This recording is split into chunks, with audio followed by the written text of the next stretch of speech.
नमस्कार. श्री स्वामी समर्थ. सर्वांचं आपल्या चॅनलवर खूप मनापासून स्वागत आहे. स्वामी महाराज तुमच्या सगळ्या चांगल्या इच्छा पूर्ण करो. स्वामींच्या कृपेने तुमचा आजचा दिवस शुभ जावो ही स्वामीचरणी प्रार्थना करते मी आणि आपल्या आजच्या व्हिडिओला सुरुवात करते. तर यंदा 15 जुलै 2026 बुधवार ते 23 जुलै 2026 गुरुवार या 9 दिवसाच्या काळामध्ये गुप्त नवरात्र आली आहे. तर ही गुप्त नवरात्र म्हणजे काय? तर गुप्त नवरात्रीला हिंदू धर्मामध्ये अतिशय विशेष महत्त्व दिले जाते. वर्षातून 2 वेळा येणारी ही नवरात्र सामान्य उत्सवापेक्षा अधिक अंतर्मुख साधना, जप आणि धान्यासाठी ओळखली जाते. गुप्त नवरात्र ही शांतमणी देवीची आराधना करण्यासाठी केली जाते. अनेक जण विचारतात की गुप्त नवरात्रीत कोणती साधना करावी. सर्वसामान्य भक्तांसाठी सर्वात सोपी आणि प्रभावी साधना म्हणजे दररोज देवीसमोर तुपाचा दिवा लावून किंवा तेलाचा दिवा लावून ओम धूम दुर्गाय नमः या मंत्राचा जप करणे. सकाळी किंवा संध्याकाळी स्नान करून स्वच्छ वस्त्रे परिधान करा, देवीसमोर लाल फुले अर्पण करा आणि शक्य असल्यास 108 वेळा मंत्रजप करा किंवा तुम्ही कुलदेवीचा सुद्धा मंत्रजप करू शकता. जास्त वेळ नसेल तर किमान 21 वेळा किंवा 51 वेळा जप अवश्य करा. यासोबतच दुर्गा सप्तशतीमधला दुर्गा कवच, अर्गला स्तोत्रम, किलकम स्तोत्रम, देवीची आरती म्हणणे अतिशय महत्त्वाचं आहे. तर गुप्त नवरात्रीमध्ये देवीची उपासना, जप आणि धार्मिक ग्रंथाचे पठण करण्यास विशेष महत्त्व दिले जाते. तर तुम्ही दुर्गा सप्तशती ग्रंथाचे पारायणसुद्धा करू शकता 9 दिवस. या 9 दिवसांमध्ये जितके सात्विक तुम्ही आहार घेऊ शकाल तितके घ्या. राग, वादविवाद आणि नकारात्मक विचारांपासून दूर राहा. देवीचे नामस्मरण आणि ध्यान यामुळे मन प्रसन्न राहील आणि आत्मविश्वास देखील वाढेल. आणि लक्षात ठेवा, कोणतीही कठीण तांत्रिक साधना गुरूंच्या मार्गदर्शनाशिवाय करू नये. सामान्य भक्तांसाठी भक्तिभावाने केलेली देवीची मंत्रजप हा सर्वोत्तम मार्ग आहे.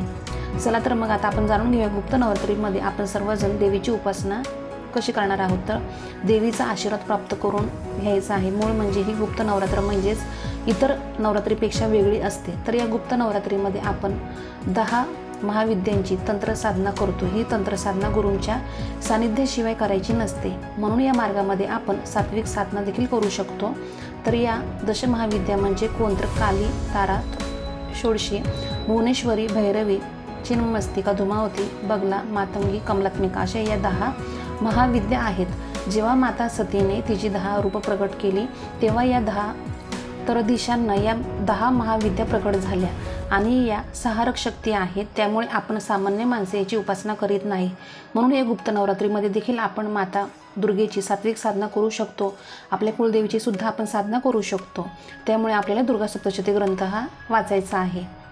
तर आसनावर तुम्हाला बसून बघा, स्फटिकच्या किंवा रुद्राक्षाच्या माळेने ओम धूम दुर्गाय नमः किंवा तुमच्या कुलदेवीच्या मंत्राचा सुद्धा तुम्ही जप करू शकता. त्याच्यासोबतच देवी कवच, सिंध कुजका स्तोत्रम सुद्धा याचं पठण करू शकता. अशा प्रकारे ही गुप्त नवरात्री आपण सात्विक साधनाने देखील देवीला प्रसन्न करून आशीर्वाद मिळवू शकतो. त्याचप्रकारे आपल्याला जर 10 महाविद्यांची साधना करायची असेल तर 10 महाविद्यांची कृपा प्राप्तीसाठी एक स्तोत्र आहे. ते स्तोत्र म्हणजे काली, तारा महाविद्या, षोडशी भुवनेश्वरी, भैरवी, चिन्ह मस्तिकाज विद्या, धूमावती तथा बगला सिद्ध विद्याच, मातंगी, कमलात्मिका, दशमहाविद्या, सिद्ध विद्या, प्रकीर्तता या स्तोत्राने आपण 10 महाविद्यांची स्तुती करू शकतो.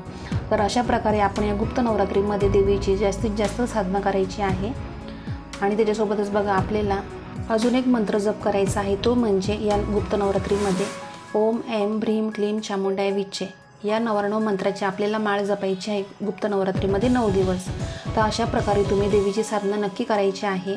तर तुम्ही दुर्गा मातेची सुद्धा करू शकता किंवा तुमची जी कुलदेवी आहे तिची सुद्धा करू शकता. आणि तुम्हाला सांगितलं दुर्गा सप्तशती ग्रंथाचं पारायणसुद्धा करायचं आहे. तर दुर्गा सप्तशती ग्रंथाचं आपण पारायण कसं करायचं असतं, त्याचे नियम कोणते आहेत, तर या संदर्भात संपूर्ण माहिती आहे आपल्या यूट्यूब चॅनलवर.